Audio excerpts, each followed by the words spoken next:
This is the BFE Labs UltraLight kit knife. This is a clip point version. These knives are very thin, small, designed to be a very lightweight but powerful cutting option for minimalist survival kits such as Altoids 10 kits and other very compact survival and emergency kits. You can see here the size of the BFE Labs kit knife. It's next to a Leatherman Blast and of course a $1 bill, American $1 bill. They're quite thin, but they're very strong. If you go on bfelabs.com, you'll see some of the testing that we've done of these little blades, and they hold up remarkably well. You've got a lot of range in which you can bend them before they take a set, and they will bend a great deal before they break. You can see here this is a BFE Labs ultralight kit knife. This was one of the Skinner point shapes. You can see that the point has been broken off. This was one of the test prototypes I built when I was first introducing these. It was fairly heavily used, and I ended up breaking the point off it during testing. After that, I went on to bend it even further. It took quite a bend. It was set almost like a crooked knife for a while, and I did use it briefly like that. And then I decided I wanted to hammer it back into shape. So between a couple of rocks, I pounded it back. You can see it's not perfectly straight, but in the field, if you really needed this, you could do that and it would be a perfectly serviceable knife. You could still get a great deal of use out of this knife.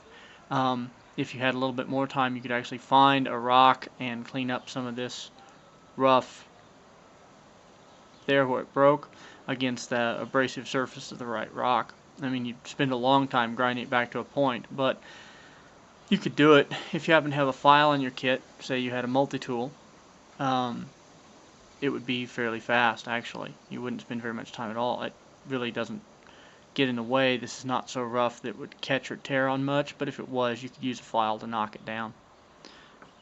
These are very durable. As you can see, the coating actually held up fairly well. That it came off where it was hammered on. The coating is not really designed to stay on during that kind of thing. It's a protective coating. The ultralight kit knife is offered in 2-point shapes. The Skinner point shown here at the bottom and the clip point shown here at the top. If you can't really see the difference is basically that the clip point has an elongated clipped top line and a slightly narrower point. The belly of the knife is not quite as deep. If you look at the Skinner point, it has a shallower, not quite as long top line, and it has a very deep belly.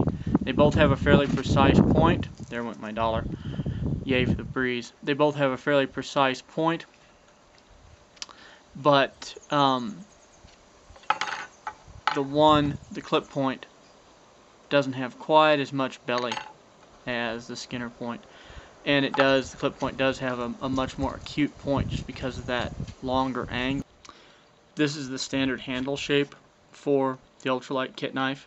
One of my goals in building this was to offer a knife that would allow you to get a full grip on it while still being very small and fitting into a minimalist kit such as you can put in Altoids 10. You can get a very full grip on this, not quite 3 fingers. I don't have very large hands. If you had a slightly smaller hand than mine, you might be able to get a full 3-finger grip. But it's very stable, particularly with the thumb along the spine to support it. You can get a good grip on it in a traditional manner like that. You can choke up on it. This is actually one of my favorite grips, with the butt set here against the heel of my hand and with my index finger out here, so I can get really good control over the blade during cutting. You can also just pinch it like this. Similarly, it really, if you're doing that rather than putting your finger out here, really lets you get the point dug into stuff. But you have a great deal of control with this tool. A lot of the minimalist knife designs out there don't give you that amount of control because they have a much smaller handle, and you end up holding them in sort of precarious grips. They also don't have quite as deep of a notch. Some of the other designs out there don't have quite as deep of a notch to keep your hand from sliding up onto the blade. The other thing that does, it lets you, more than keeping your finger from sliding forward, you're not really going to be driving this into anything hard.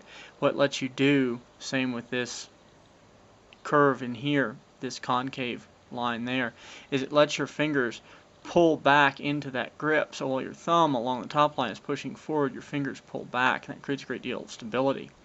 Particularly if you go ahead and put a little lanyard through the lanyard hole there, then you can actually use all the fingers of your hand to pull on it and create that stability. You can't get that stability with the grip on some of the other very minimalist survival kit knives out there. Their design just doesn't allow that. On any small knife, adding a little pinch cord like I just talked about does improve that, but the native ability to get that kind of a really strong grip, it's not entirely unique to the BFE Labs ultralight kit knife, but I feel ours is one of the very best options out there because we can make the ultralight kit knife with a shorter handle.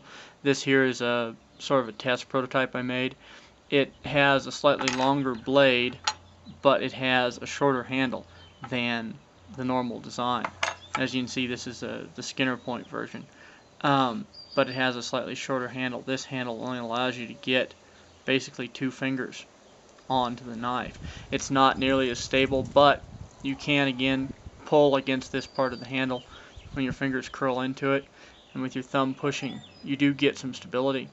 The shorter handle almost necessitates the use of a pinch cord, however, but for some kit designs, these very even smaller than Altoids tin kit designs, some people want the smaller handle. It's very possible for us to make you one. It's not one of the regular line items, but we can do the ultralight kit knives as a custom. We do have a variety of custom options available. Just contact us. Short handles are one of them. This is one of the patterns I favor for a short handle, but we can simply take We can simply take this design and reduce this to a 1 finger length as well. I'm able to, within the width of the standard ultralight kit knife, make a variety of different shapes and sizes. But we can do alternates as well. This is a full-size handle on full-size ultralight. You can see it's similar to this reduced handle, but it's a different blade shape. This is more of an escape knife type blade, being partially double-edged. It's not an ideal survival knife. However, it would allow for increased combative use. This is the type of knife that you would, secrete somewhere, hide in a shoe, or sewn into clothing or something like that for an escape knife rather than a survival knife. Various blade shapes for the ultralights are possible.